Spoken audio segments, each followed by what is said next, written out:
Abraham ഓസലിൻ്റെ ഒരു detail ആയിട്ട് review നമ്മുടെ ചാനൽ കൊടുത്തിട്ടുണ്ട്. കാണാൻ താല്പര്യം വീഡിയോ ഒന്ന് കണ്ടു നോക്കി നിങ്ങളുടെ അഭിപ്രായം കമൻറ്റ് ബോക്സിൽ രേഖപ്പെടുത്തുക. അതൊരു ഷോർട്ട് റിവ്യൂ ആണ്. ഓസയെ കുറിച്ച് പറയുമ്പോൾ മിഥുൻ മാനുവൽ തോമസ് ആണ് ഇതിൻ്റെ ഡയറക്ഷൻ സ്ക്രിപ്റ്റും ചെയ്തിട്ടുള്ളത്. അതിൻ്റെ 5ാം പാതിര എന്ന് പറയുന്ന എക്സെപ്റ്റേഷൻ വെച്ചിട്ടാണ് പലരും കാണാൻ ശ്രമിക്കുക.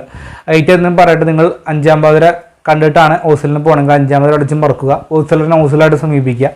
ഞാൻ ട്രെയിലർ ഡീകോഡിംഗ് ഞാൻ പറഞ്ഞ പോലെ തന്നെ വീണ്ടും പറയാണ്, അങ്ങനെയാണെങ്കിൽ ഒട്ടും നിരാശ സമ്മാനിക്കില്ല. അഥവാ 5ാം പാതിരയ്ക്ക് മുകളിൽ അല്ലെങ്കിൽ ഇതിൻ്റെ വീണ്ടും ഒരു സ്ക്രിപ്റ്റ് ഒരു ഡയറക്ഷനിലൂടെ ചിത്രം വരുന്നു, വലിയ കാസ്റ്റിംഗ് കൂടി, അങ്ങനെ ചിന്തിക്കാതെ തന്നെ ഓസലായിട്ട് സമീപിക്കുക. ഒരു ജയറാം എന്ന് പറയുന്ന നടൻ്റെ ചിത്രം കാണുന്ന രീതിയിൽ സമീപിക്കുകയാണെങ്കിൽ ഒരു പക്ഷേ നിരാശയായിരിക്കില്ല, ഒരു അത്യാവശ്യമായിട്ടുള്ള ഒരു ഏവറേജ് അനുഭവം നിങ്ങൾക്ക് കിട്ടും സാധിക്കും. അപ്പോൾ നേരത്തെ പറയുമ്പോൾ കാശ് നോക്കി ജയറാമിനെ മലയാളത്തിലേക്ക് കുറേ നാളിന് ശേഷം ഒരു കമ്മിങ് ബാക്ക് എന്ന് പറഞ്ഞ പോലെ തന്നെയായിരുന്നു ഓസലിൽ കണ്ടത്. ജയറാമിനെ കൂടെ മമ്മൂട്ടി ഒരു ക്യാമിയോ റോൾ വരുന്നുണ്ട്. അതുപോലെ തന്നെ അനശ്വരരാജൻ, ജഗദീഷ്, ദിനേശ് പോത്തൻ, ബോംബെ ആൽമഡൻ, അർജുൻ അശോകൻ തുടങ്ങിയവർക്ക് ഇമ്പോർട്ടൻ്റ് റോൾ വരുന്നുണ്ട്. ജയറാമിൻ്റെ കഥാപാത്രം നമ്മൾ ട്രെയിലർ കണ്ട പോലെ തന്നെ ഒട്ടും തന്നെ സർവീസിൽ നിന്ന് വിരമിച്ച് അല്ലെങ്കിൽ സർവീസിൽ കുറച്ച് ലീവ് എടുത്ത് പോകുന്ന ഒരു സാധാരണക്കാരുടെ ഒരു പോലീസിൻ്റെ കഥാപാത്രമാണ് ജയറാം അതിൽ ചെയ്യുന്നത്. നമുക്ക് ട്രെയിലർ കണ്ടപ്പോൾ മനസ്സിലാക്കാൻ സാധിക്കും.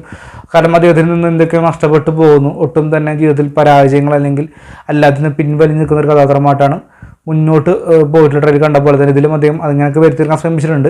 അതൊരു പരിധി വരെ വിജയിച്ച് പരിധിക്ക് അപ്പുറത്ത് പാളിപ്പോയി അവസ്ഥയെന്ന് കണ്ടപ്പോൾ എനിക്ക് തോന്നിയത്. അതിൽ നിന്ന് മമ്മൂട്ടിയുടെ ഇൻട്രോ സീൻസ് വരുന്നുണ്ട്. മമ്മൂട്ടിയുടെ ഇൻട്രോ സീൻസും BGM കാര്യങ്ങളും കളിക്കാൻ സാധിച്ചു. പക്ഷേ അതിനുശേഷം മമ്മൂട്ടിയുടെ കുറച്ച് ഡയലോഗും കാര്യങ്ങളൊക്കെ പറയുന്നുണ്ട്. ഒട്ടും തന്നെ കൺവേഴ്സിങ്ങോ അല്ലെങ്കിൽ ആ കഥാപാത്രം മമ്മൂട്ടി വേണ്ടതിന് പകരം മറ്റൊരു കഥാപാത്രമാണെങ്കിൽ പോലും കയ്യടിയല്ല, ആ കഥാപാത്രം മുന്നോട്ട് പോയെന്നുള്ള രീതിയിലാണ് എനിക്ക് തോന്നിയിട്ടുണ്ടായിരുന്നു.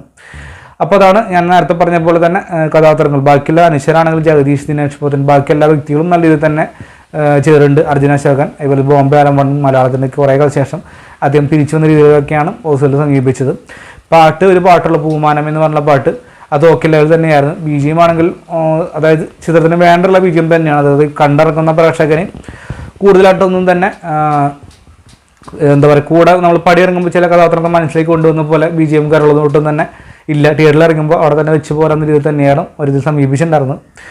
അപ്പോൾ ഇത്രയൊക്കെ കാര്യങ്ങളാണ്. അപ്പോൾ ഡീറ്റെയിൽ ആയിട്ടുള്ള താല്പര്യമുള്ള ഡീറ്റെയിൽ ആയി വീഡിയോ ഒന്ന് കണ്ടു നോക്കുക. ഇപ്പോൾ രേഖപ്പെടുത്തുന്നതായിരിക്കും. ബൈ.